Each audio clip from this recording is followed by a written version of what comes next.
মা ও মা এবাৰ গাঁৱত বিহুত জুবিন দা আহিব মোক তোমালোকে অলপ পইচা দিব লাগিব দেই কিবা খাবলৈ ইমান যে ভাল লাগিব আজিকালি লৰা ছোৱালী পইচা পইচাকে থাকে যে গাঁৱত খোৱা বস্তু অভাৱ নাই নহয় ভোক লাগিলে গছৰ পৰা পাৰি আম খাবি জাম খাবি মধুফল খাবি আৰু পিয়া লাগিলে পুখুৰীৰ পৰা পানী পইচা কিহৰ লাগে ও আইতা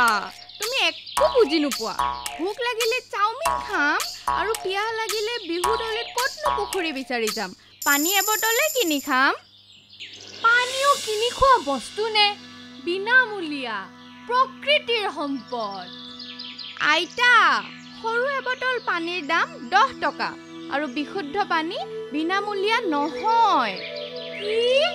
ইমান দাম ও বন্দনা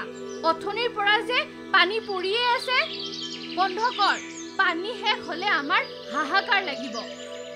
আমাৰ মাষ্টাৰনী বাইদেউই কৈছে নহয় পৃথিৱীত 100% ভিতৰত অকল 0.5% পানীহে খাব পৰা পানী আছে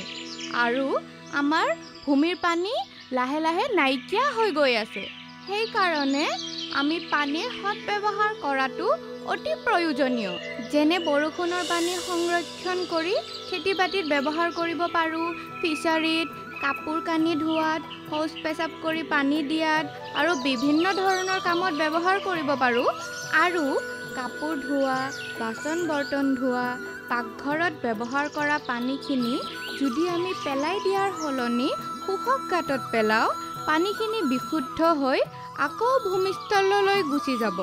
আৰু তাত পানীৰ তৰপটো বৃদ্ধি কৰাত সহায় কৰিব এনেদৰে আমি পানীৰ সৎ ব্যৱহাৰ আৰু সংৰক্ষণ কৰিব পাৰো ইয়ে